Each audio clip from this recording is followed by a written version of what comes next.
Em teu crespo jardim, amêndoas castanhas. Em teu crespo jardim, amêndoas castanhas detém a mão ansiosa, devagar. Cada pétala ou sépala seja lentamente acariciada, céu, e a vista pouse, beijo abstrato antes do beijo ritual.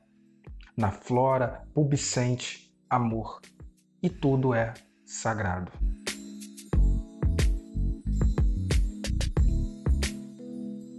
Fala galera, beleza? André Churros aqui de volta e hoje a gente vai conversar um pouquinho sobre poesia e literatura, mas não é a poesia e literatura que às vezes você possa estar acostumado, as temáticas que você está acostumado. Eu vou trazer uma nova perspectiva de poesia para você que se interesse pelo assunto e possa expandir mais o seu pensamento sobre. Hoje eu vou falar de um livro do Carlos Drummond de Andrade que chama O Amor Natural. Então, se você gosta de poesia, curte esse conteúdo, já se inscreve aqui embaixo, deixa o seu joinha, dá comentário para que essa informação possa chegar a mais pessoas. Obrigado. Então, vamos lá. O livro O Amor Natural, de Carlos Drummond de Andrade, foi lançado em 1992. É uma obra póstuma, ou seja, ela foi lançada após a morte do autor, né?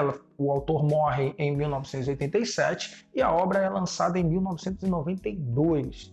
O Drummond, ao longo da sua vida, ele teve uma obra poética vastíssima e ele é considerado um dos maiores autores da poesia brasileira, um dos maiores autores literários do Brasil, por conta de como ele abordava as temáticas existenciais, o eu no mundo, a crítica social e também a parte amorosa, que sempre foi impecável na sua obra. O Drummond, ele é sempre reconhecido, por exemplo, por aquele poema No Meio do Caminho tinha uma pedra no meio do caminho.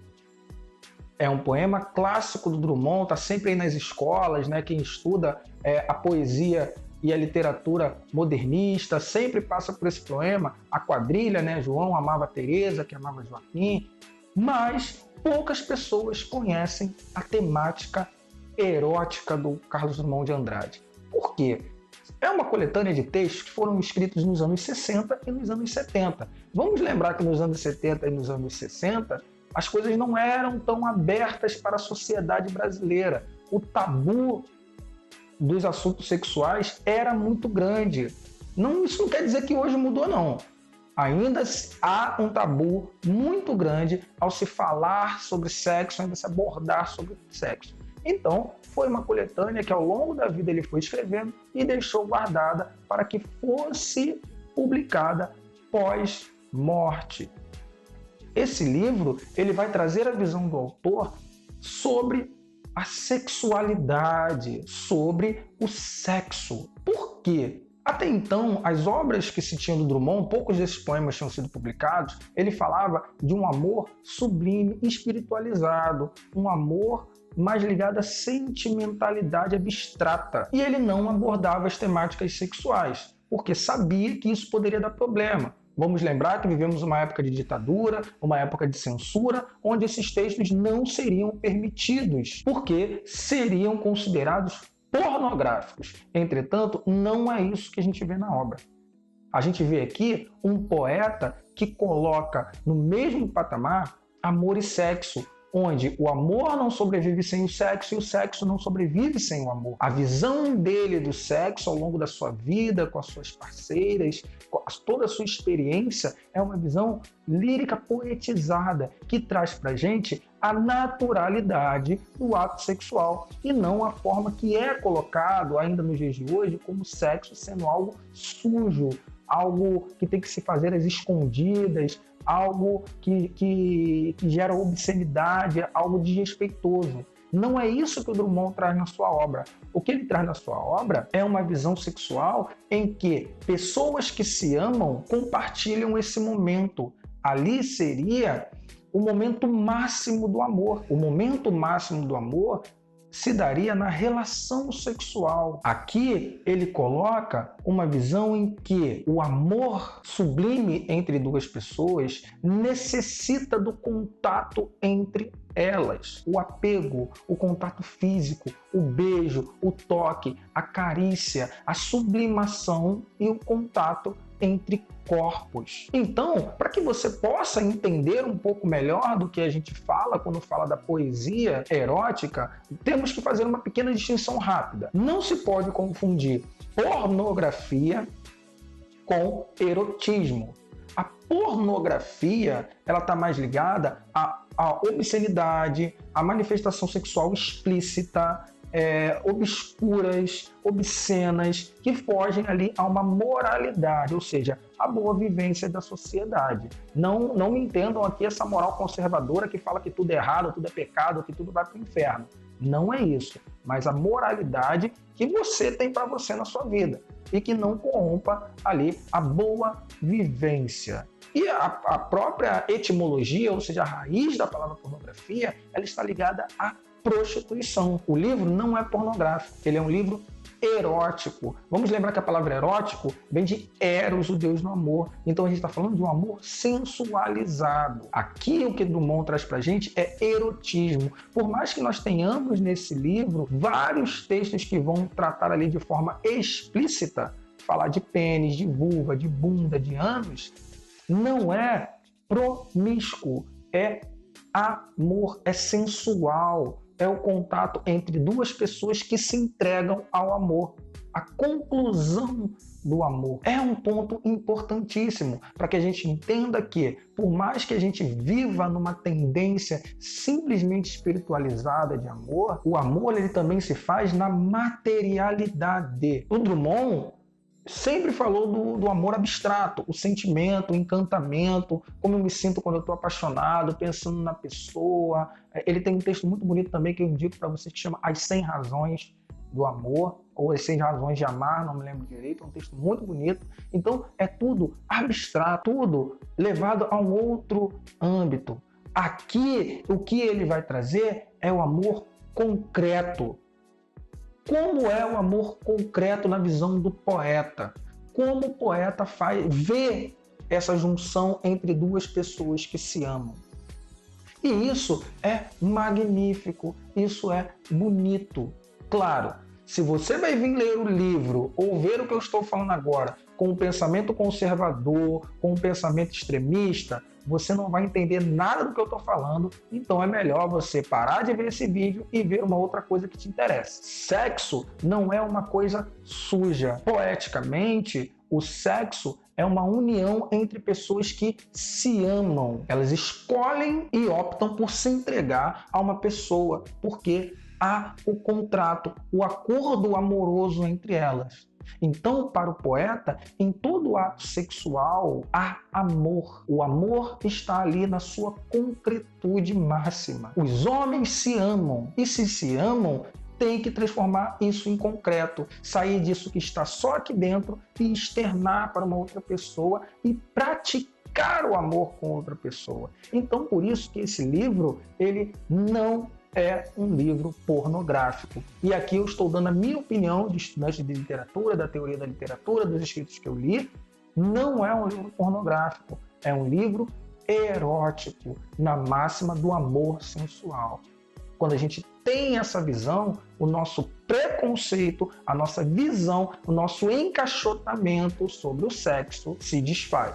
Porque aqui a gente fala de algo amoroso. Como é bom amar uma pessoa e ter o contato com ela. O Drummond, ele vai trazer isso na sua obra. E é uma obra que me encanta. Sempre que eu posso, eu apresento ela. Trouxe ela aqui hoje porque fiz uma enquete lá no Instagram, se vocês queriam conhecer mais, e disseram que sim. Então, estou falando sobre. Mas tem que se ter um pensamento aberto. A gente precisa parar de inventar tabus. Falar de sexo não é incitar o sexo, não é orientar ninguém a fazer sexo. Falar de sexo é falar sobre algo natural, inerente ao ser humano. Todo ser humano, ele é feito a partir do sexo. E eu costumo dizer, olha só como as coisas são bonitas quando a gente perde o preconceito sobre os temas. Eu sempre falo para as pessoas que me ouvem que nós somos o amor na sua concretude. Eu, você que está me assistindo, somos o amor na concretude. Por quê? Você já se deu conta que você nasceu de um amor natural? Não, você nunca se deu conta disso? Então deixa eu te contar uma novidade. O seu pai amava sua mãe e a sua mãe amava seu pai. E os dois se uniram. A partir daquele momento, naquele ato, o amor foi tão grande, tão sublime, que gerou você e gerou a mim. O amor sai do abstrato e se torna concreto. Somos personificação do amor. Eu sou a personificação do amor entre meu pai e minha mãe. Você é a personificação do amor entre seus pais. É personificação do amor, é o amor na concretude, independente da forma. O amor é isso, é natural, é isso que ele quer trazer no texto, que o nosso pensamento se naturalize sobre o tema, que a gente entenda o momento, se eu estou ou não pronto para tal coisa, como é aquilo e que eu não vulgarize. A gente precisa de uma sociedade que não vulgarize mais o sexo. O sexo tem que ser visto como algo natural para acontecer em um momento certo e não como algo vulgar, que tem que falar quieto. Não pode falar sobre sexo, não pode falar. Ai, meu Deus. Não! Mente aberta. E eu apresento este livro até para que você possa ter mente aberta, falar naturalmente, o amor natural. É isso que ele está falando. Não há mais nada natural no amor do que o sexo. Sexo feito de uma forma consciente, não vulgarizada, não pornográfica, entendendo os limites e se doando, se entregando. O que vulgariza o sexo é a banalização. Mas quando você faz e se entrega com amor, com sentimento, com paixão, eis que surge o amor natural. E é o livro que ele coloca. São os textos que ele apresenta para a gente conhecer. Tá? Eu sei que você está curioso aí para ouvir alguns desses textos. O primeiro texto da chamada aí foi o texto que eu coloquei lá, mas temos alguns outros textos bastante interessantes. O texto que abre esta coletânea é um texto que já traz essa ideia para que a gente entenda que amor e sexo são naturais e um está ligado ao outro. E eu vou ler ele aqui para vocês. O texto chama Pois que é palavra essencial. Amor, pois que é a palavra essencial. Comece essa canção e toda a envolva. Amor guia o meu universo e, enquanto guia, reúna alma e desejo, membro e vulva. Quem ousará dizer que ele é só alma? Quem não sente no corpo a alma expandir-se até desabrochar num grito de orgasmo, num instante de infinito? O corpo noutro corpo, entrelaçado, fundido, dissolvido, volta à origem dos seres que Platão viu completados. É um, perfeito em dois, são dois em um. Integração na cama ou já no cosmos? Onde termina o quarto e chega aos astros? Que força em nossos flancos nos transporta a essa extrema região etérea, eterna. Ao delicioso toque do clitóris, já tudo se transforma num relâmpago, um pequenino ponto desse corpo, a fonte, o fogo, o mel se encontram. Vai a penetração rompendo nuvens e devassando sóis tão fugantes que nunca a vista humana os suportara, mas quando varada de luz, o coito segue. E prossegue e se espraia de tal sorte que, além de nós, além da própria vida, como ativa abstração que se faz carne, a ideia de gozar está gozando. E num sofrer de gozo entre palavras, menos que isso, sons, arquejos, ais, um só espasmo nos atinge, o clímax. É quando o amor morre de amor divino. Quantas vezes morremos um no outro, no úmido subterrâneo da vagina? Nessa morte mais suave do que o sono, a pausa dos sentidos satisfeita. Então a paz se instaura, a paz dos deuses, estendidos nas camas, qual estátuas vestidas de suor, agradecendo o que a um Deus acrescenta o amor terrestre. Então olha que bonito. Amor é a palavra essencial. Amor é a palavra que está no sexo desse cara. Percebe que aqui não há vulgaridade?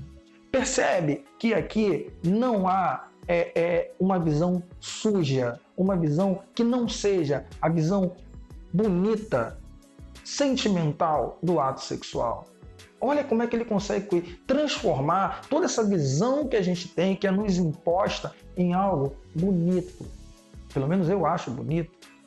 Percebe que isso é muito maior do que resumir numa coisa suja, numa coisa que é desprestigiada, por uma coisa de amor. O amor é sublime, é essencial. E ele coloca aqui, quem diz que amor é só alma? Amor não é só alma. Amor é o contato de um corpo no outro, o outro no um. A matemática se torna imperfeita. Dois corpos se tornam um. E muito disso, dois corpos se tornam um e podem gerar um terceiro. Isso está presente nessa obra.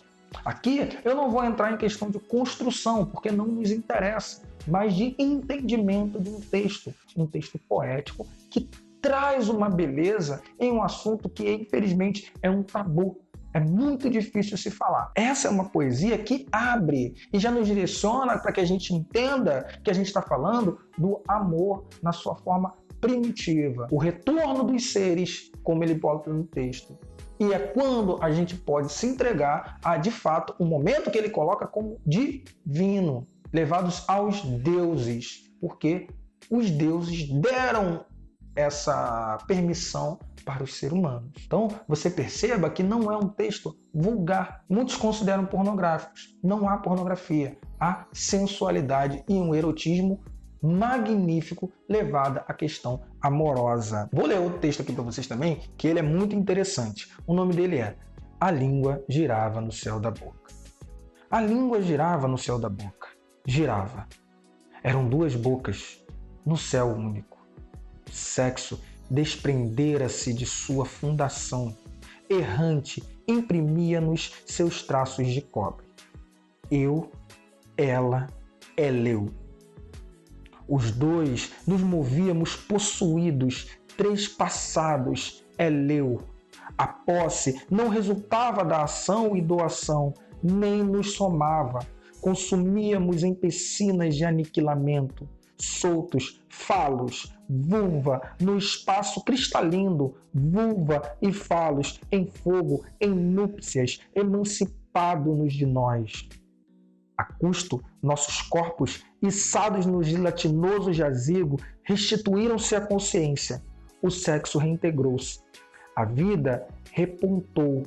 A vida menor. Então olha como é que ele fala aqui sobre a questão do beijo. Porque a gente sabe que todo ato sexual começa a partir do beijo. Você beija, aquilo te causa uma excitação, uma adrenalina e você sente o seu corpo responder. Porque a língua girava no céu da boca. De novo, gente, olha como a gente não tem aqui algo vulgar. Estou sendo repetitivo para que você entenda que essa obra, ela nos traz um entendimento muito maior sobre a nossa sexualidade. A poesia nos transporta para isso, para a gente entender e perder esse pensamento. Olha como ele fala de novo da união entre duas pessoas. Eu, ela, Eleu. Neologismo, ele cria uma palavra para definir um beijo. O beijo é Eleu, eu e ela. E como isso vai mexendo. Ele está descrevendo aqui a potência de um beijo. Como um beijo faz com que a sexualidade apareça. A sexualidade se aflora em algo normal e transforma a nossa vida em algo maior. Porque quando o beijo para, quando ele termina o texto, a vida vira menor. Perceba que para esse cara, o sexo, o beijo é algo maior na vida. É o que transforma a vida em algo sublime e grandioso. E que sem isso, a vida fica menor. Ele coloca isso no fim do texto.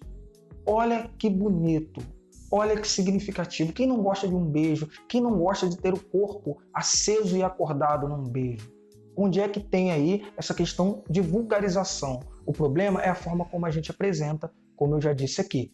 Então, gente, deixo para vocês essa indicação, o livro O Amor Natural. Eu li aqui 3 poemas, ainda tem mais 37 poemas aqui.